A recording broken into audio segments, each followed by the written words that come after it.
Bismillahirrahmanirrahim. Perkenalkan, nama saya Lisnawati, mahasiswi Universitas Pancasakti Bekasi, jurusan Pendidikan Guru Pendidikan Anak Usia Dini, dengan nomor NIM 16820700028. Insya Allah di sini saya akan memaparkan tentang mode-mode pembelajaran yang biasa digunakan di pendidikan anak usia dini di masa normal dan masa pandemi yang sekarang sedang berlangsung, dengan kelebihan-kelebihan dan kekurangannya, guna memenuhi syarat ujian akhir semester mata kuliah metode perkembangan seni dengan dosen pengampu Ibu Desi Rantasari MPD.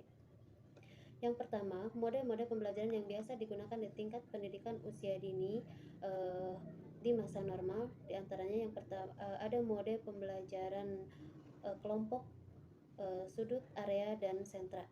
Adapun kelebihan-kelebihannya diantaranya yang pertama, guru dan anak didik bisa lebih sering, bahkan setiap hari bertatap muka. Yang kedua, dengan seringnya mereka bertatap muka, maka akan terjalin kedekatan emosional yang kuat. Yang ketiga, guru bisa lebih memaparkan materi pembelajaran dengan leluasa. Yang keempat, alat peraga dan media pembelajaran bisa lebih dimanfaatkan secara optimal, baik yang ada di ruang kelas dan yang berada di luar kelas. Kemudian selanjutnya 6 pengembangan yang harus diberikan kepada anak usia dini akan lebih tersampaikan secara optimal. Adapun kekurangan dari mode pembelajaran tersebut yaitu terbatasnya ruang dan waktu, karena guru dan anak secara bersamaan harus berada di dalam ruang kelas atau ruang pembelajaran untuk melakukan pembelajaran dalam waktu yang sudah ditentukan pula. Adapun yang kedua, mode pembelajaran yang digunakan di masa sekarang yaitu masa pandemi melalui PJJ atau pembelajaran jarak jauh, yaitu daring, luring, dan home visit. Adapun kelebihan-kelebihannya diantaranya yang pertama, guru, orang tua, dan anak akan lebih pandai memanfaatkan teknologi canggih, yaitu IT, yang diantaranya melalui HP, laptop, dan aplikasi-aplikasi yang lainnya.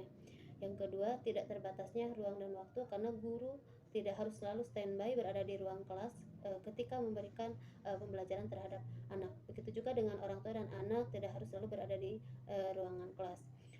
Kemudian selanjutnya, kelebihan dari model ini yaitu akan terjalinnya kerjasama yang kuat antara orang tua dan guru, karena di sini ketika dalam belajar bukan hanya guru yang berperan penting untuk membimbing anak, tetapi orang tua pun akan harus membantu mendampingi mereka belajar, karena pembelajaran tersebut jarak jauh.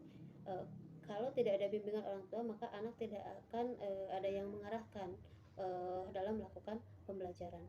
Adapun kekurangannya dalam model-model ini, pembelajaran jarak jauh ini, yang pertama, kurang kedekatan emosional antara guru dan anak karena lebih sering jarak jauh dan hanya bertatap mukanya di layar HP saja. Kemudian radiasi yang ditimbulkan dari HP itu akan berdampak negatif jika dilakukan terlalu lama oleh anak. Selanjutnya, dampak dari gadget akan sangat mempengaruhi terhadap perkembangan anak, bukan hanya perkembangan fisik saja, tetapi psikis.